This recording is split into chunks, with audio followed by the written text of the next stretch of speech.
మధ్య ఆసియా ఉద్రిక్తతలు ప్రపంచ చమురు మార్కెట్ను కుదిపేస్తున్నాయి. హార్ముజ్ జలసంధి మూతపడడంతో భారత ఇంధన సరఫరాపై ఆందోళనలు పెరిగాయి. ఈ నేపథ్యంలో దక్షిణ అమెరికా దేశం వెనిజులా భారత్కు కొత్త ఆశాకిరణంగా మారుతోంది. ప్రపంచంలోనే అతిపెద్ద చమురు నిల్వలు కలిగిన వెనిజులా భారత ఇంధన అవసరాలను ఎంతవరకు తీర్చగలదు? ఈ కొత్త చమురు దౌత్యం వెనుక ఉన్న రాజకీయ, ఆర్థిక సమీకరణాలేంటి? Let's watch the story. ప్రపంచ ఇంధన మార్కెట్లో కల్లోలం కొనసాగుతుంది. ఇరాన్ యుద్ధం, హర్మూజ్ జలసంధి మూసివేతతో గల్ఫ్ దేశాల నుంచి చమురు రవాణా తీవ్రంగా దెబ్బతింది. సాధారణంగా భారత్ దిగుమతి చేసుకునే ముడి చమురులో దాదాపు సగం హర్మూజ్ మార్గం ద్వారానే వస్తుంది. కానీ ఇప్పుడు ఆ మార్గం ప్రమాదకరంగా మారడంతో ప్రత్యామ్నాయ వనరుల కోసం భారత్ తీవ్రంగా ప్రయత్నిస్తోంది.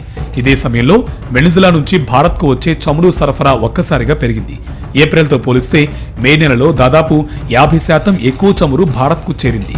ప్రస్తుతం వెనిజులా భారత్కు 3వ అతిపెద్ద చమురు సరఫరాదారుగా అవతరించింది.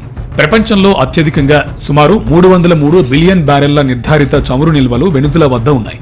అయితే అమెరికా ఆంక్షలు, అంతర్గత ఆర్థిక సంక్షోభాలతో అక్కడి ఉత్పత్తి ఎన్నో సంవత్సరాలుగా పడిపోయింది. ఇప్పుడు పరిస్థితులు మారుతున్నాయి. వెనిజులా తాత్కాలిక అధ్యక్షురాలు డెల్సీ రోడ్రిగ్స్ త్వరలో భారత్కు వచ్చి చమురు ఒప్పందాలపై చర్చించనున్నట్టు సమాచారం. మరోవైపు అమెరికా కూడా భారత్కు మరింత చమురు విక్రయించాలని చూస్తుంది. రష్యా, ఇరాన్ చమురుపై ఆధారపడకుండా ప్రత్యామ్నాయ సరఫరా వ్యవస్థను నిర్మించాలన్న వ్యూహంతో వెనిజులా చమురును అంతర్జాతీయ మార్కెట్లోకి తీసుకురావడానికి వాషింగ్టన్ ప్రయత్నిస్తోంది. భారత్కు వెనిజులా కొత్త భాగస్వామి కాదు. 2008 నుంచే భారత ప్రభుత్వ రంగ సంస్థలు అక్కడి చమురు ప్రాజెక్టుల్లో పెట్టుబడులు పెట్టాయి.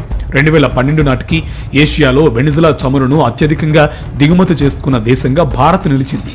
అయితే 2019లో అమెరికా ఆంక్షల తర్వాత ఆ దిగుమతులు భారీగా తగ్గిపోయాయి. ఇప్పుడు మళ్లీ ఆ సంబంధాలు పునరుద్ధరించబడుతున్నాయి. ముఖ్యంగా గుజరాత్లోని రిలయన్స్ జామ్నగర్ రిఫైనరీ వెనిజులా నుంచి వచ్చే భారీ సల్ఫర్ ఎక్కువగా ఉండే క్రూడ్ ఆయిల్ ను ప్రాసెస్ చేయగల సామర్థ్యం కలిగి ఉంది. అందుకే వెనిజులా చమురు భారత్కు తక్షణ ప్రత్యామ్నాయంగా కనిపిస్తోంది. అయితే దేశంలోని అన్ని రిఫైనరీలు ఈ రకం చమురును శుద్ధి చేయలేకపోవడం ఒక అడ్డంకి అని నిపుణులు చెబుతున్నారు. ప్రస్తుతం భారత్ ఇంధన భద్రత కోసం రష్యా, అమెరికా, వెనిజులా వంటి దేశాల మధ్య సమతుల్య వ్యూహాన్ని అనుసరిస్తోంది. కానీ హర్మూజ్ సంక్షోభం కొనసాగితే ప్రత్యామ్నాయ సరఫరా మార్గాల ప్రాధాన్యం మరింత పెరగనుంది. అలాంటి పరిస్థితుల్లో వెనిజులా చమురు భారత్కు కీలక భరోసాగా మారే అవకాశాలు కనిపిస్తున్నాయి. అయితే ఇది కేవలం వాణిజ్య ఒప్పందం మాత్రమే కాదు. ప్రపంచ రాజకీయాలు, ఇంధన భద్రత, అంతర్జాతీయ శక్తి సమీకరణాలకు సంబంధించిన పెద్ద వ్యూహాత్మక పరిణామంగా విశ్లేషకులు భావిస్తున్నారు.